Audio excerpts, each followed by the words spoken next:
Team WE. He had a great MSI performance, taking them all the way to, I believe, semifinals across from G2. And with that, we will say thank you to Rusty. Thank you so much for your analysis. He'll be joining us after the game to help break down this set. But with this set of bans already out, Thresh, Kled, Elise, and Zach taken right away. So WE not messing around this time. And we continue to see Thresh be a big priority and a big target in the LPL. It's seen a little bit globally, but never so much as here. We do have a lot of hardcore Thresh players, but I just find it very interesting as the meta is shifting bottom in LPL specifically. We've also got a Nidalee now to follow that up, targeted out towards Condi. Yeah, that's a bit out of left field. Condi wasn't necessarily known for his Nidalee play last split. This could be something that he's been experimenting with in the offseason, possibly in scrims, which is why IG are giving so much respect to it. But that makes more sense from WE on bans.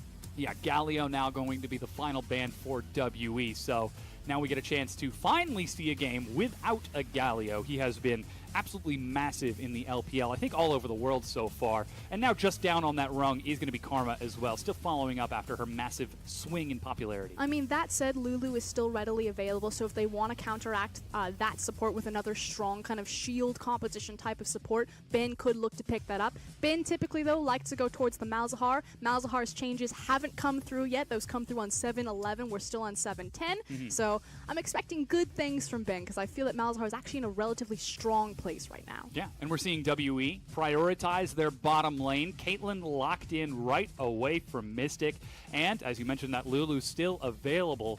WE showing, hey, we know we've got a huge bottom lane. Your bottom lane might not be up to par. Let's just press that weakness. It also puts a lot of pressure on Invictus Gaming to pick up the AD carry for West. Yes, there are still options like the Ashe, the Twitch, the Varus, but you would assume that the Ashe and the Varus would get penched if they don't pick it up in this rotation of bans, forcing him onto something uncomfortable and giving Mystic and Ben a free lane. And you do not want to give that to Mystic. He's probably, I'd say probably either the best or second best performing ADC right now in the league. Yes, well currently with Uzi missing, I think there's really not too much question as to who the best AD carry is. Well, Mystic certainly proved that in the finals, Oh, so yeah. I don't think Uzi even has a leg to stand on. Yeah.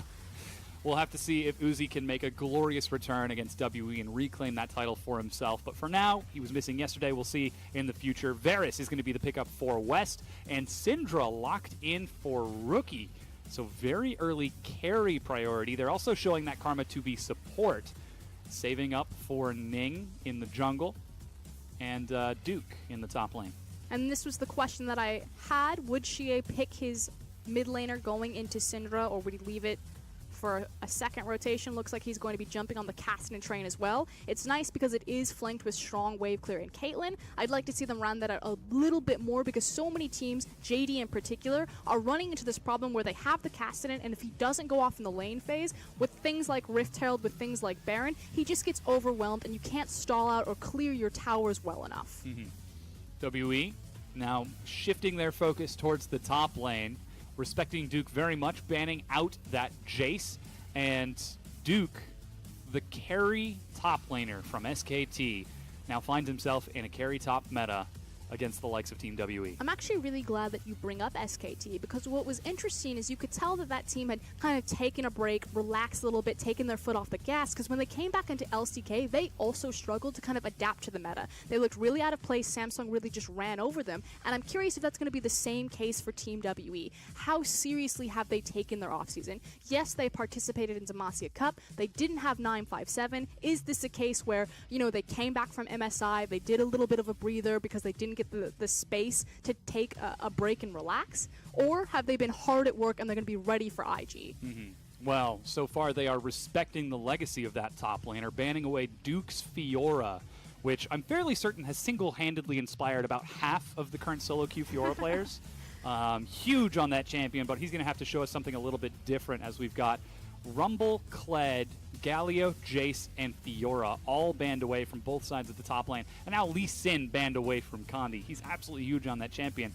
Now, who does WE save that counter pick for? 957 or Condi? You would assume that it would be 957. It's super safe to pick up the jungler here, and 957 has shown kind of with his evolution and maturity coming from MSI back here that he can play not just the tanks but also the carries. But as I say that, he's like, nope, give me the last standing strong top lane champion. With Rumble, Jace, and Fiora Kennen is the next go-to.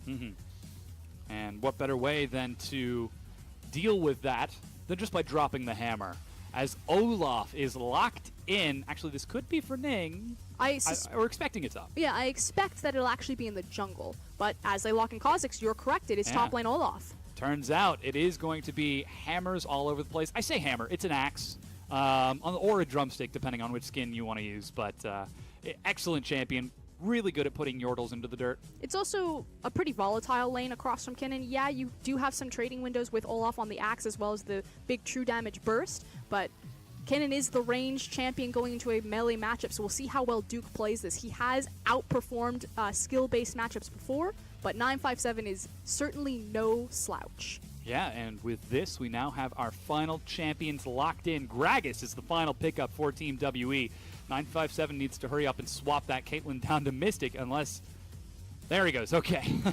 He's not that extreme. Getting awfully slow at the timer. I mean, theoretically, Caitlyn could be great against Olaf. 650 attack range to keep him away from the minions. Yeah. He throws an axe, you just casually walk backwards. Till he pops ultimate and just runs you down. Oh, yeah, well, in that case, you're just kind of swap lanes at level 5. Get Kennen up there. But as we said, Gragas is the final pickup for Condi. With this sort of final composition, seems like we get a chance to see something new. Finally, no Galio. Zach's still banned away. Still no Sejuani to be seen here in the LPL, as the rivalry is set to take on a new form here on stage. And it is playing to a lot of the strengths that we gave Invictus Gaming for this new lineup. You know, the fact that you have Syndra in Rookie's hands, Duke gets to counterpick his top lane. Yes, there were a lot of bans thrown at that, but he did get something that he's relatively comfortable with, taking the Olaf. And then you have a carry-oriented snowball jungler in the Kha'Zix. So this is very much about the top side of the map, whereas the bottom side is just Varus Karma. How much safer can you get? The only way that gets safer is if that Varus is an Ezreal, but naturally, Ezreal doesn't fit too well into the meta. So hopefully, IG's bot lane, just sit back, just relax, let Kha'Zix be that snowball mechanic for your Korean superstars. I mean, it's not even just the Kha'Zix. They've got the Syndra as well, if they manage to catch out Xie in the mid lane. And even in the top lane, Olaf, if he manages to get a few kills, he can be pretty scary just chasing down that back line. So there is some safety there. And again, as you said, this comes back to the playstyle that we want to see out of Team IG. Let the carries do their thing, while the bottom lane and the jungle just kind of helps coordinate that. But then on the other side, Team WE's bottom lane is actually incredibly strong. They have the Caitlyn and the Lulu, and yeah, there's not a lot of kill pressure there, but there is a lot of lane priority there, and that helps open up space for the jungler to make moves aggressively in the enemy jungle. So it's kind of very different weighted parts of the map, although Karma and Varus should be able to hold that line. Emphasis on the should. But with that, we have now loaded onto the Rift immediately. The across any language communication, pings all over the place. Surprised that we're not hearing the crowds just yet. Are they waiting for the team names to come up? Don't think we have a mic on them. Oh, yeah. Quiet day in the studio, but still certainly packed to the brim. Looks like we're seeing defensive line out of Invictus Gaming. Team WE playing it nice and safe, pretty far back as well. Looks like Warlords out of Mystic, along with the Blessing. Wind Speaker's Blessing? Wind Speakers. Yeah, so indicating that Ben is here to support Mystic as opposed to be that Thunderlords and help create space for his AD carry.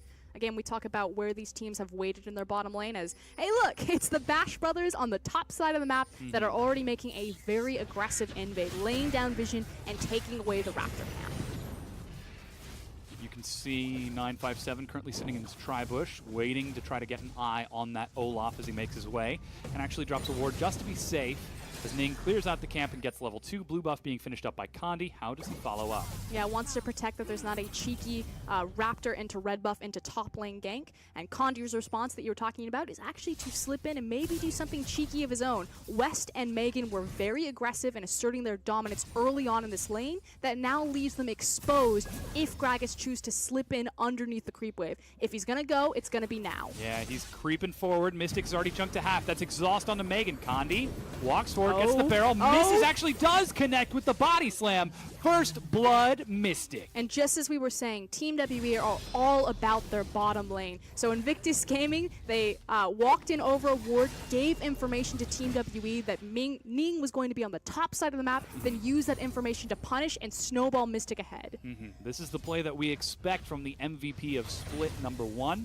And now that he's got that assist, despite being down 7 jungle CS, he's going to be nice and prepped to catch up. And it's not incredibly punishing because it is a Caitlyn. Naturally, you never want to give away first blood. More so is where the wave is currently positioned. Megan doesn't have flash anymore, and Mystic is doing his best to actually hold that, forcing Varus to extend forward. That just gives Condi so much space that if he wants to make a repeat gank, Invictus Gaming are in trouble. We're even seeing Ben sit in the river, not allowing West a chance to sneak forward and get a ward. And again, while it is first blood on that Caitlyn, he's not going to get a chance to spend that gold for quite some time, as Ning now clears out his own blue buff, and Condi will use that assist to complete a recall. I believe it was Rusty that was talking about this yesterday, this idea that the longer that both AD carries actually just sit on a basic buy, the stronger Caitlyn is, simply because she then just abuses everyone with her range, as opposed to getting, not outscaled, but outpaced with her current itemization trends, since she still goes for that double attack speed Infinity Edge. Yeah. The flat stats from Headshot and Piltover Peacemaker, very, very high. Base stats, not so great scaling as it gets later and later. Condi, on his own recall, goes for Control Ward refillable before heading back into the jungle. And Ben still continues to hold this wave here along with Mystic, though they are building it up. And there are no junglers on this side of the map as well, so West and Megan have just got to sit here and take it. Yeah, fortunately their patience does pay off. The wave does build up, rotate back to them. And you can see that the CS discrepancy isn't as bad. It looks bad right now, but he's going to shore up a lot of that. And with this, Rookie is just burning lots and lots of mana to try to punish Xie. This is the melee in a long lane tax, so this is not unexpected. Yeah, but we have seen a lot of Castanen. A lot of that is due to the safety that Doran Shield gives him in the lane. Castanen has always been, you know, decent or survivable in a lot of these matchups. The Doran Shield makes it that much easier, although, hold on. Ning spots out Condi. He's a level ahead and continues to get more experience before leaping over the wall. Teleport from a full Cassidy. Flash slam from Condi. No reaction from Ning. And Ning obviously had no idea what was going to happen there. He's like, you're all alone, your mid laner's not going to be here, not noticing that Cassidy had the teleport. So great, again, reactionary play from Team WE. They get information from Invictus Gaming, and then they immediately punish. 2-0 so far for Team WE. Seems like they're coming out of the gates swinging as the bottom lane is putting on pressure. The mid lane is keeping up in CS, and Condi is already all over the place. Still hasn't taken his red buff, because he did just get one gifted over to him by Ning. So he'll get about half the duration of that. Meanwhile, 957 in the top lane, going even with Duke. Means that he gets to make a free back and pick up his tracker's knife and start placing down some more deep vision, or at least neutral vision. I would expect that it would go towards the bottom lane just because he wants to protect Mystic and Ben if they're going to continue to be this far forward in their lane, punishing West and Megan. And now with the Gentleman's Handshake in the top lane, both of the top laners recall. Teleport actually used by Duke to get back in, and double Ninja Tabby as well. Ah, hilarious. I love this meta. Itemization much more consistent this time around than our previous series. We're seeing a lot of Merc Treads, some Berserker's Greaves, but both Invictus Gaming and Team WE seem to remember that this is 7.10 and Ninja Tabby still reigns supreme. Very, very strong as Duke starts tossing some axes, forces the Lightning Surge at a 957, and yeah, everyone's just going to kind of reset, take it nice and slow. Stun actually will catch Xie. As Rookie's now level 6, Xie without teleport has to be a little respectful. Condi is off to the side, spotted out by a lot of control wards, however, as well as the fact that Rookie still has both Cleanse and Flash available, so there's not much gate potential on this lane, at least not until Condi has level 6 as well. Ning will spot out Condi and immediately leap away. Won't get fooled again. Great song. You have good taste in music, Dom. Glad that we can recognize the presence that WE have got on the map right now as they are trying to defend their blue. Actually a really greedy back from CA. So CA was, you know, 75% health and mana. He actually chooses to make his back here. His teleport's not up because he used it to pick up the first blood, second blood, which means that Cassidy isn't there to defend this blue buff. So IG knowing that they have a numbers advantage, just walk in and take it for free. Smite even used by Ning to make sure there's no chance of a steal. He'll be gifting over blue buff to Rookie as soon as that one respawns. It's about a minute away right now. You just saw the icon on your map. And without any stats on Mystic and West, neither of them have completed a recall.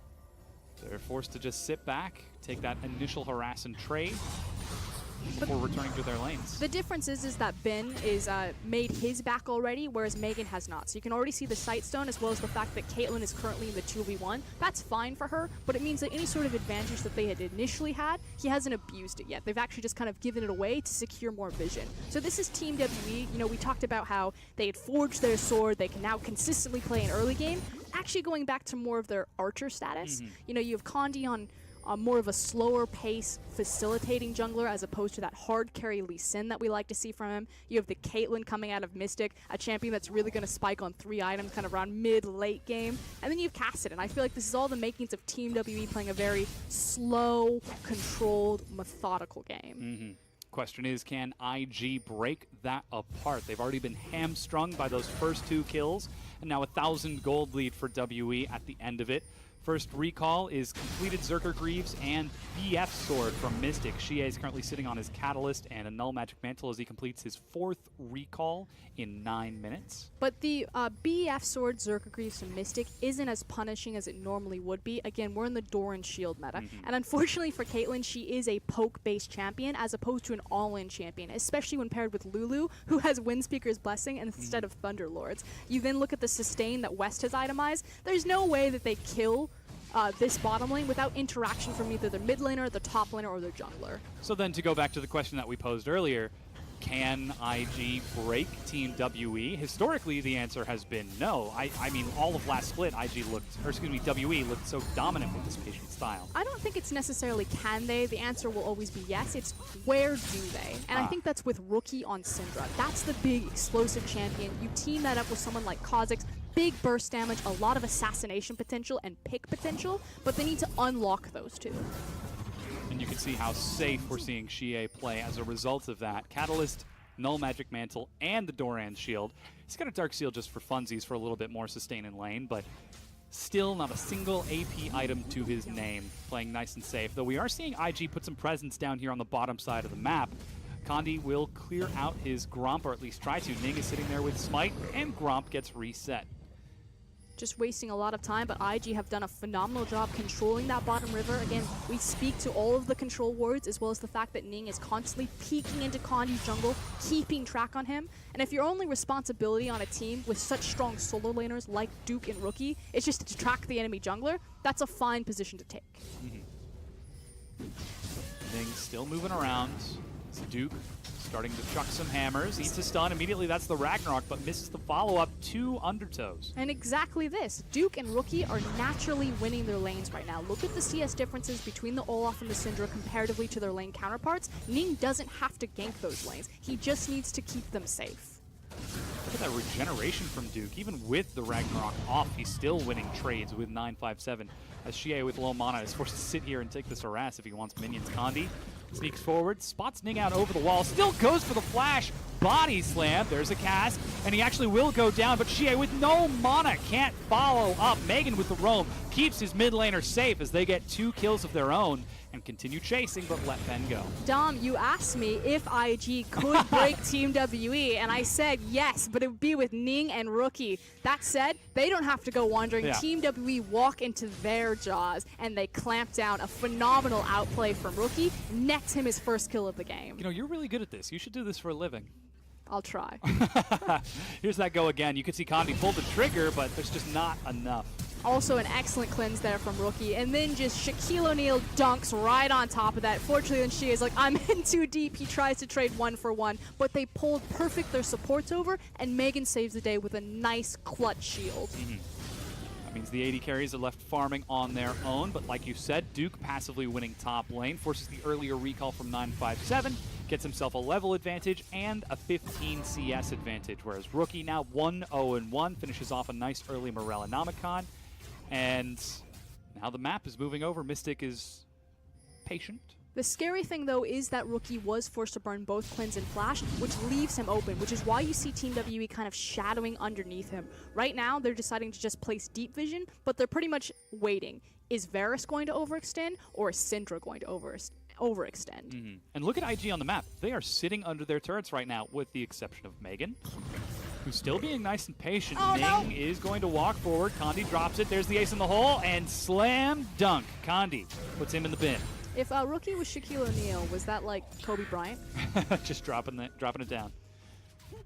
I don't actually know any basketball. Well, Shaq can't throw free throws. It has to be like right up for him to get it. Well, I mean, he just has to stand on his toes and he can put it in. I think that's for most basketball players. As Rookie is going to get some harass onto Condi. He's chunked down up to about half on that turret with WE's momentum. That means IG get a chance to swap some damage on the bottom tier 1. Not enough to break it, but Mystic just allowing West to catch up a little bit in CS. Rookie is so excellent about dodging that Force Pulse. Now follows up with a stun. Doesn't quite have enough damage to kill, especially against the Null Magic Mantle. I mean, Rookie is still the best mid laner, probably the best player in the LPL. That will never change. She is trying to get what he can, but unfortunately he's unable to punish him with Condi not having flash or not having ultimate available. And Rookie is probably going to get a free back after this next wave, and by the time he comes back into lane, his flash is going to be pretty much up. So this big window where they could punish Rookie by being immobile is actually going to close very quickly. And you can see WE are trying to set up some vision, perhaps expecting that, getting an Infernal Dragon, ward on the Infernal Dragon, another deep ward on the Krug camp to keep an eye on Ning. There's the recall as you predicted as he gets Sork boots and 2 control wars on the top side. So even WE respecting the mid lane movements of Rookie should it ever come to that. That does mean that Xie will get a chance to complete his own recall, finish off that Rod of Ages. It creates this really interesting tug of war. Like, we see it going back and forth in the lanes, but the actual war that's being fought here is actually in the vision. The mid lane vision in particular, all of the control wards from IG and then all of the counter vision from Team WE, it's so important because this has been such a mid lane focused game, at least for the initial 14 minutes. That does mean that top is relatively undefended, so Ning gets to make his way up there, but 957 with a good reaction, senses that something is amiss, and backs up as Duke walks past the turret. That does mean that they will trade Infernal Dragon, though. Yeah, but again, great vision from both teams. The fact that they saw this coming, this is a bit risky. 957? Oh no, the poor guy. He used his Lightning Surge. He doesn't have any stun. He doesn't have any chance.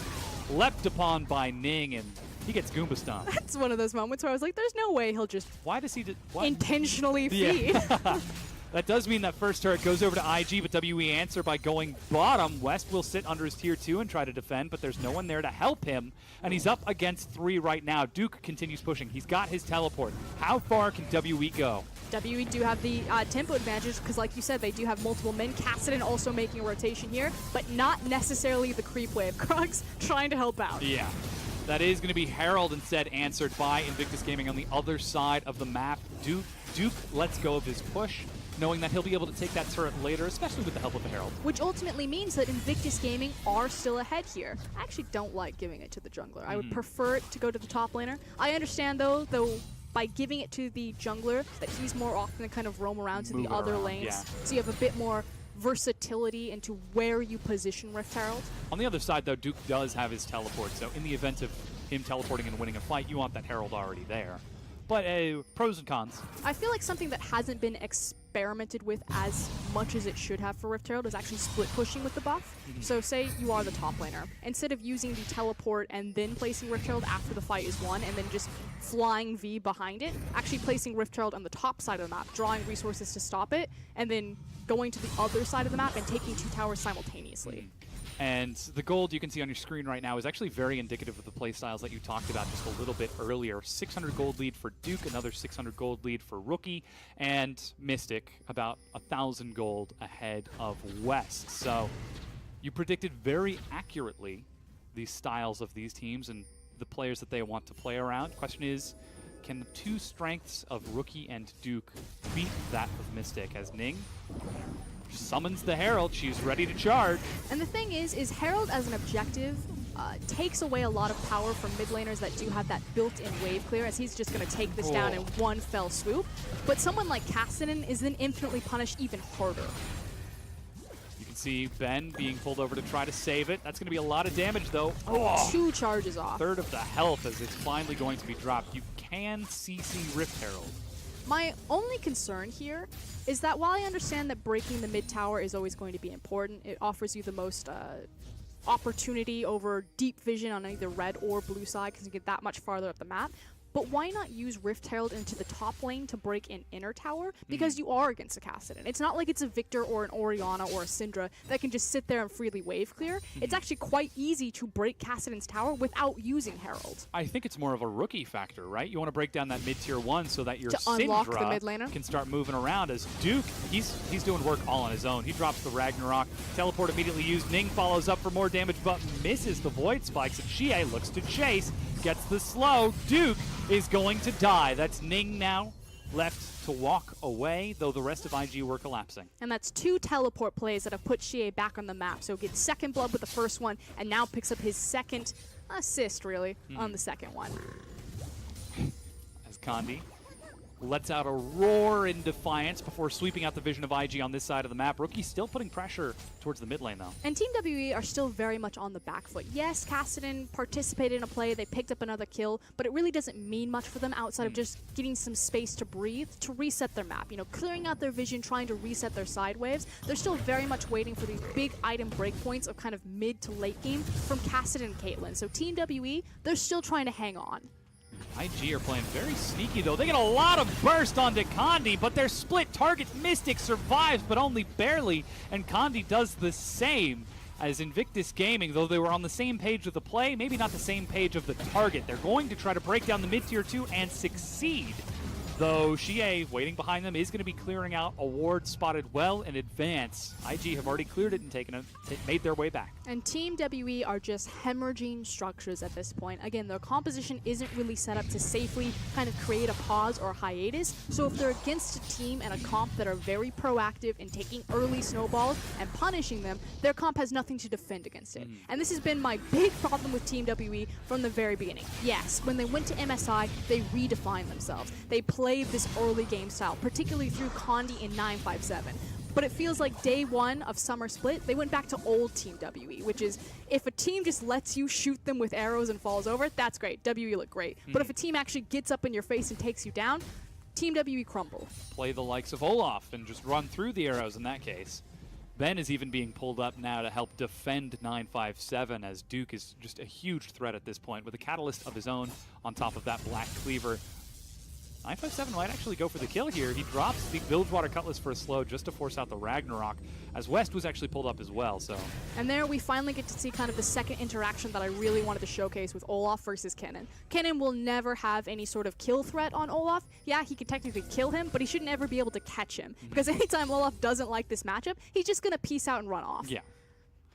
Make for the hills in the back. But now, with this play from Team WE, Kandi's caught in the river by Rookie. He's able to sidestep some of the damage, but 957 and Mystic are already working on the top tier 1.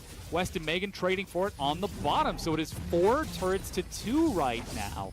And Baron has spawned, so there is a potential Baron threat from WE off the back of this. But look at the pings. Invictus Gaming are continuing to push through. They have both Karma and Varus there. They probably won't take the tower, but they're going to get significant damage on it, and Team WE are not responding. They're looking for the fight. Caught by the stun, caught by the silence damage. It's not enough to kill him. Body slam stops Ning in midair. He stealths and tries to walk back as a cast puts him away. 957 tries to find Rookie, gets a stun, but immediate cleanse. Great reaction along with a knockback. Scatter the weak to keep him alive. Mystic is caught as West and Megan collapse, and Invictus Gaming are now chasing WE. They are turning this fight on its head. Ben with no flash has got no chance. He dies as it's 5-4 and WE run to the hills. And this is the Invictus Gaming that fans want to see, led by their superstars Rookie and Duke. He comes around the corner and he just blows that fight wide open. IG now have start on the Baron. They have the control ward. Kandi's still alive, and here comes 957. Yeah, he's not been spotted just yet. 957 is there. There's no flash ready for Kandi. Xie goes in and goes down. 957 goes in too soon. It's up to Kandi. They now know he's there. The barrel has been dropped. He doesn't have vision.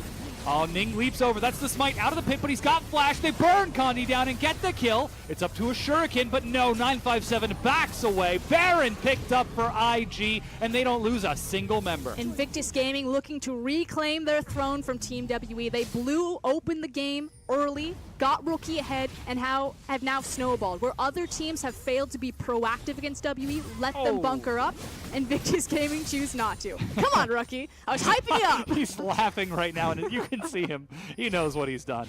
And this actually looks really bad for IG for a second. Ning gets caught out, but a great stealth and disengage helps reset the fight and buy enough time for Duke to participate in. You then see Rookie get caught, you're like, oh no, IG, you were so close. But here comes Duke, and he's going to clip Mystic and then blow him up. The 90 caliber net was used aggressively, which means Caitlyn is up a creek without a paddle. Oh yeah, now IG turning on to the Ocean Dragon. They've still got Baron for themselves for another 2.5 minutes.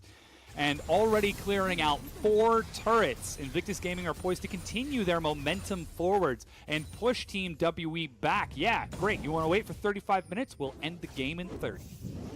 But they need to do it now. They need to actually do it, yeah. That's going to be a little bit more difficult. I'm excited too, Dom. But they do have 2 turrets that they can look for right now. Rookie's catching minions in the mid lane while the rest of the team is setting up on the bottom. Duke still pulling pressure up top. You can see Ben playing a very scary game with 957. So now we need to kind of talk about win conditions for Team WE. How do they climb back into this game? They need to prioritize their defensive vision, clear that out so they can try to make picks, deny some of these Baron buffs across the map. You can see 957 and Ben, they were hiding in that bush waiting for Duke to overextend. That's where that vision's important.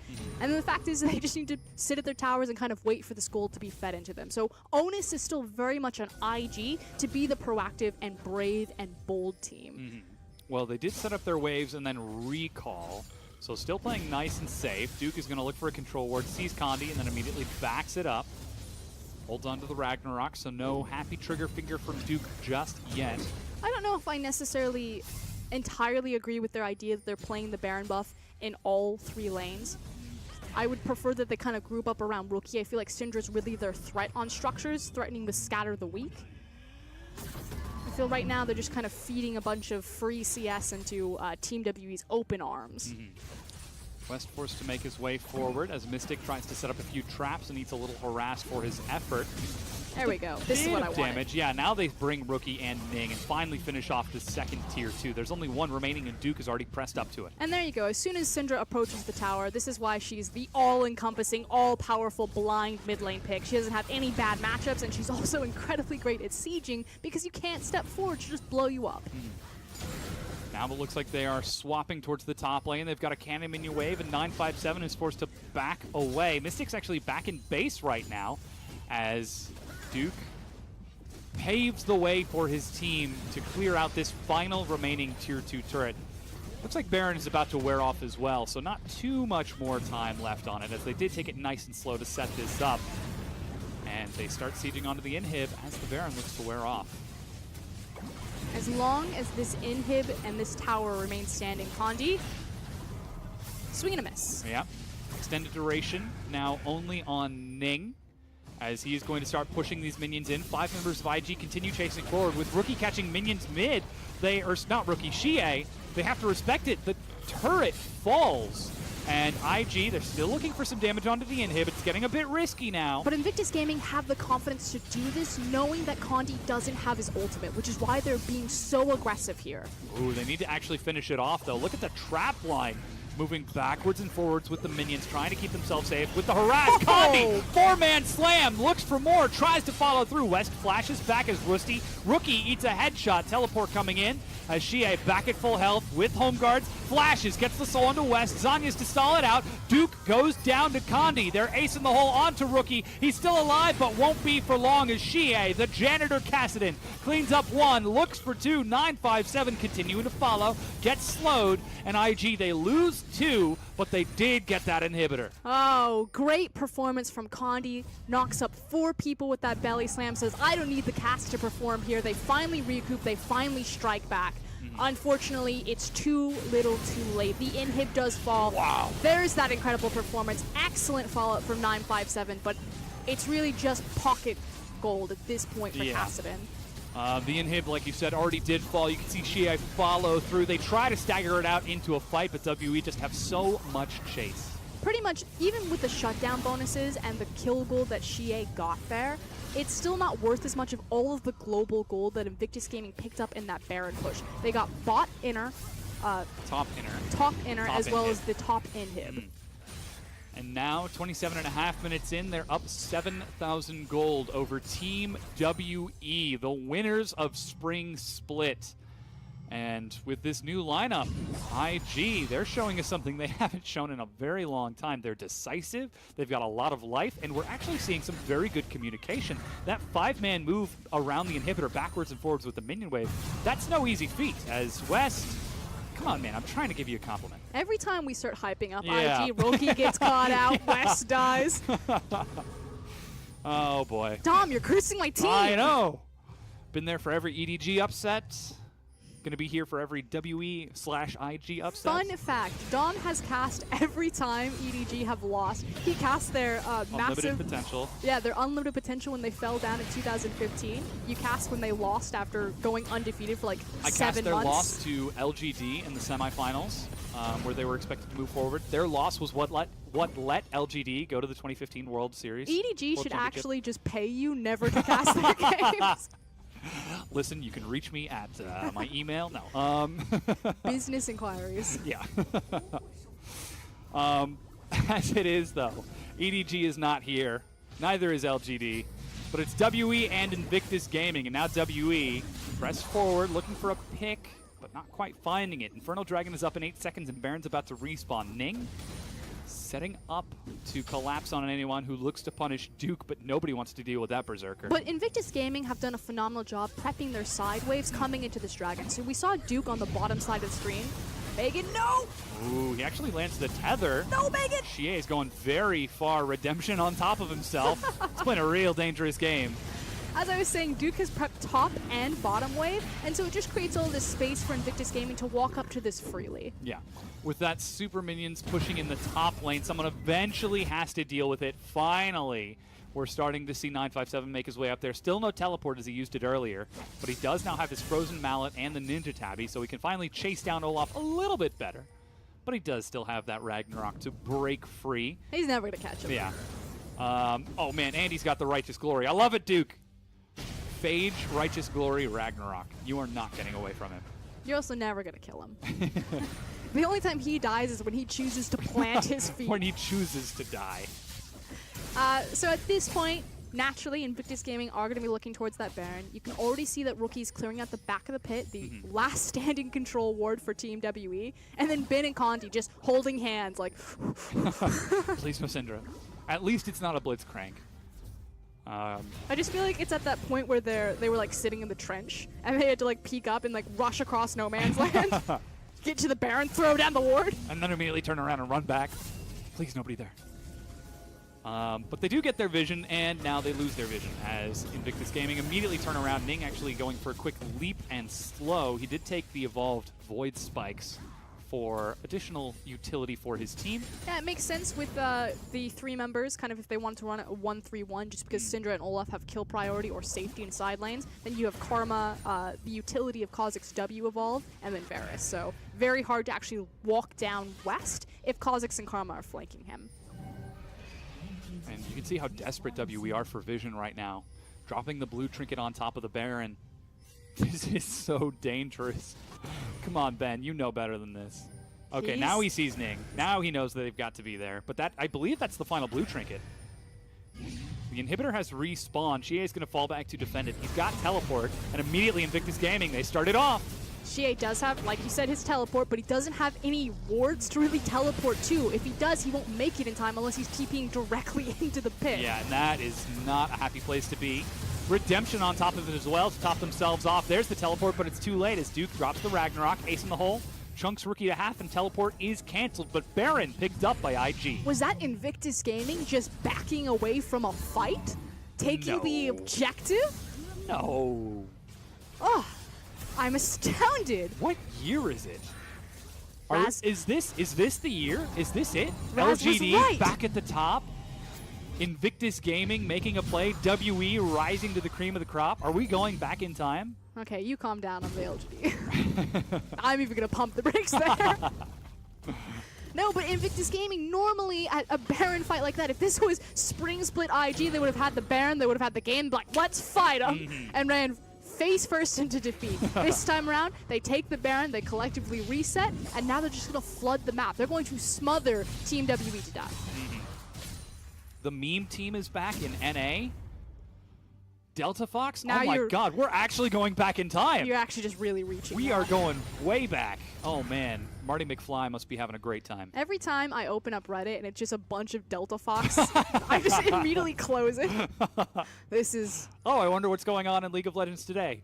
Looks like nothing. Okay, let's take a look at the gold right now. We see a 2,000 gold lead for Duke, another 2,000 gold lead for Ning.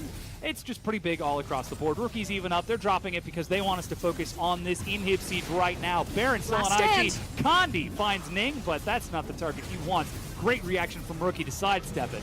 Now, as 5, they're getting some harass. Xie tries to get a little bit of damage down here, but it's not enough, and it's against an Ocean Dragon. And that was their big cooldowns. That was the flash, that was the cast, that was the belly slam. That means Condi really is just looking for that miracle 4-man belly bop again. Ooh, ace in the hole. Rookie's pinned against the wall, and now he's got to back away. Xie follows through and eats an arrow. They've got time if they can stall this out, but West, he doesn't have flash, he doesn't have heal. 957 goes in. They try to kill the carries, and that's Mystic dead. Rookie is still alive. Xie gets one, but gets dunked on by Rookie as IG are winning the fight. Ben eats an axe. He's slowed. He's assassinated by Ning.